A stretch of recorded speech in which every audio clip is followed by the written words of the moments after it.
Welcome to the deep dive. Sometimes geopolitics feels like this high-stakes chess game. And with the U.S. and Iran, it's like one player avoids attacking the king directly, but systematically goes after all the other pieces. That's a great way to put it, a complex strategy. Exactly. So today, we're diving into that complex history, the U.S. military actions aimed at Iranian interests. But it's not what you might think, right?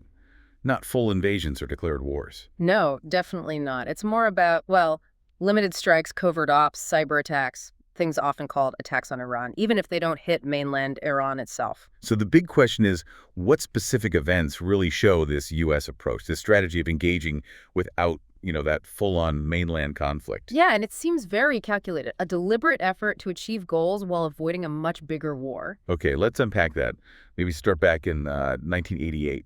During the Iran-Iraq War. Right, Operation Praying Mantis. Yeah, Praying Mantis. That was after an Iranian mine hit the USS Samuel B. Roberts, wasn't it? It was, and the U.S. response was significant. Significant. Well, it turned into the largest U.S. naval surface battle since World War II. They went after Iranian naval forces, oil platforms. Wow, largest since WWII.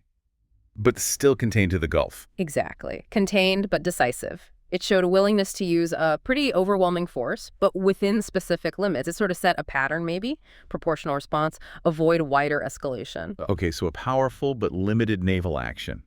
But I mean, warfare changes, doesn't it? Yeah. Fast forward about 20 years to 2009, 2010. Stuxnet. Stuxnet, a totally different kind of weapon, cyber. Right. A joint U.S.-Israel cyber operation, as widely reported. They introduced this sophisticated virus Into Iran's nuclear centrifuges at Natanz. Precisely. And the key thing here, it caused physical damage, real-world destruction. But without dropping a single bomb. A non-kinetic attack. Exactly. It seriously set back Iran's nuclear program at the time, and it completely blurred the lines, didn't it? Yeah. Showed you could inflict harm digitally. A huge precedent for cyber warfare. A game changer. Okay, then another really tense moment, much more recently, January 2020. The killing of General Qasem Soleimani. Yeah. A U.S. drone strike near Baghdad airport killed Soleimani, the head of Iran's Quds force. Very influential figure. Extremely. And the U.S. justification was that he was planning attacks on Americans. The fallout was immediate, wasn't it? Yeah. Iran retaliated against U.S. bases in Iraq. It really felt like the region was on the absolute brink, just teetering. But, crucially, full-scale war was avoided. Yes. Which again highlights this pattern. Precise, targeted action, even against a top official, but pulling back from all-out conflict, operating right on that knife edge. It does seem like a pattern.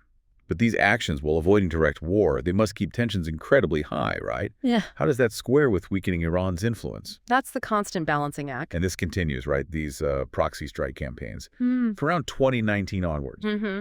Frequent U.S. airstrikes on Iran-backed militias like Kataib Hezbollah in Iraq and Syria. Targeting weapons convoys, too, seizing oil shipments. Exactly. Actions targeting Iranian influence and its network across the region, not attacks directly on Iranian soil. So it's part of a bigger toolkit. Right. Sanctions, cyber, covert ops, these proxy strikes. Right. All aimed at weakening Iran's nuclear goals, its missile programs, its regional power projection, while carefully stepping around that tripwire of direct war with Iran itself.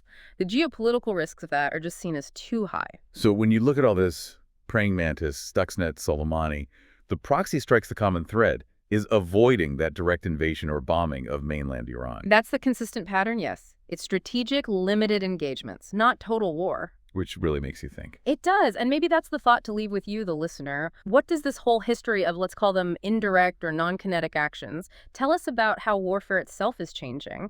How do these ways of engaging redefine what we even mean by military conflict, and what are the implications of that for stability or instability going forward?